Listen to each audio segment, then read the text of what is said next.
welcome to the deep dive. So you asked us about something specific, a 1979 Yerevan Airport shooting. But when we started digging that thread, it actually pulled us towards something, well, bigger and much darker. The 1977 Moscow bombings and the secret executions that happened 2 years later in 79. Exactly. That's the real story here. And we really need to picture the Soviet Union back then during what they called the era of stagnation. January 8th, 1977, suddenly 3 bombs go off. It just shattered that whole Soviet image of complete control and stability. 3. Wow. Where'd they hit? Well, one was on a crowded metro train between Izmailovskaya and Pervomayskaya stations, but the other 2, and this is key, they were placed right near the centers of power, the KGB headquarters on Dzerzhinsky Street and the Communist Party headquarters. Right at the nerve centers. That's incredibly bold. So what happened immediately after? Panic. News reports. Silence. Just like silence for 2 whole days. It must have been terrifying.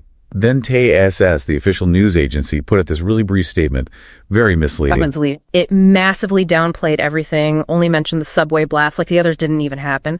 That kind of censorship, it wasn't just about hiding facts. It showed, real fear and maybe weakness at the top. Okay, so behind the scenes, the KGB must have been scrambling. Oh, absolutely. They launched a huge investigation, codenamed Vyzhruvniki, massive pressure to find who did it.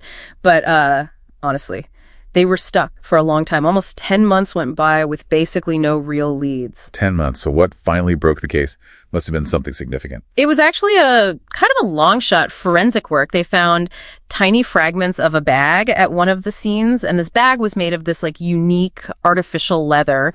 They traced it. Okay, traced it where? To a specific batch that was sold in only one city in the entire USSR, Yerevan, the capital of Armenia. Yerevan. Okay, now I see where the listener's original query might have come from, connecting Yerevan and 79. But this link, it feels almost too convenient, politically speaking. Well, yeah. Once the trail pointed to Armenia, the KGB didn't just find suspects. They found, let's say, the perfect scapegoat. They zeroed in on Stepan Zatikyan. He was a co-founder of the National United Party, or NUP. An Armenian nationalist group. Exactly. They advocated for Armenia's independence from the Soviet Union. And Zatikyan himself, he was openly defiant. He'd even formally renounced his Soviet citizenship, made him a perfect symbol for the KGB to crush. A ready-made enemy of the state. But what was the actual evidence tying him to the Moscow bombs? That's the core issue. The entire case basically hinged on confessions. Confessions from 2 younger guys, Hakov Stepanyan and Zavan Bagdasaryan, who were supposedly accomplices. Supposedly. How do they get these confessions? Under, secret KGB interrogation. This happened after they were caught trying a second bombing later in 1977, which failed. So you have confessions obtained in secret under who knows what kind of pressure. Right. And what about Zatikyan himself? Did he confess? Did he have an alibi? He never confessed. And crucially, he had a solid alibi.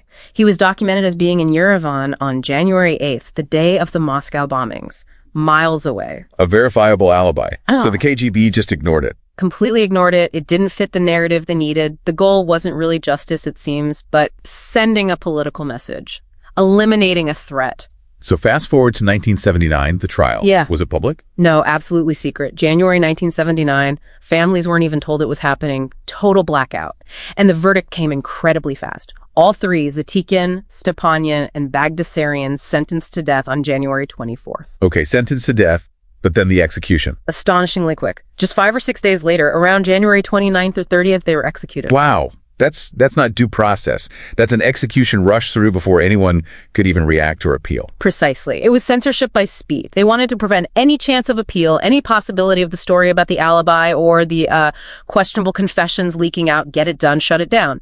The state's version had to be the only version. But someone did speak out, didn't they? Wasn't Andrei Sakharov involved? Yes, Sakharov.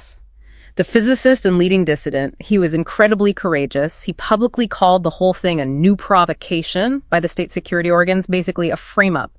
He even wrote directly to Brezhnev protesting the sentences and the secrecy. That must have taken immense bravery. What happened to him? Well, challenging the state like that, especially on a case this sensitive, it definitely contributed to the decision to exile him internally. To Gorky just a year later in 1980. He paid a heavy price. So, looking back now, where does this leave us? What's the final word on this case? That's just it. There is no final word, officially. The key KGB case files, the ones for Vyazmiki, they are still classified, sealed away in the archives of the FSB, which is, the successor to the KGB. Still sealed today, after all these decades. Still sealed. Yeah. And that ongoing secrecy, honestly, it's probably the biggest piece of evidence suggesting something is wrong. It strongly implies the state still has something to hide. Maybe proof of coerced confessions, maybe proof the alibi was deliberately ignored, maybe a major judicial error. It leaves Zatikin in this ambiguous position, sort of a martyr, but without the full truth being acknowledged. So the takeaway isn't just about this specific tragic case, is it? No, it's broader. It really shows you how authoritarian systems maintain control, not just over the present, but over the past, too. Keeping archives like these locked away isn't always about national security. It's often about controlling the historical narrative. It means the truth about the bombing, the frame-up, the executions. It can still be shaped or hidden for political reasons today. The state ensures it holds the power over memory.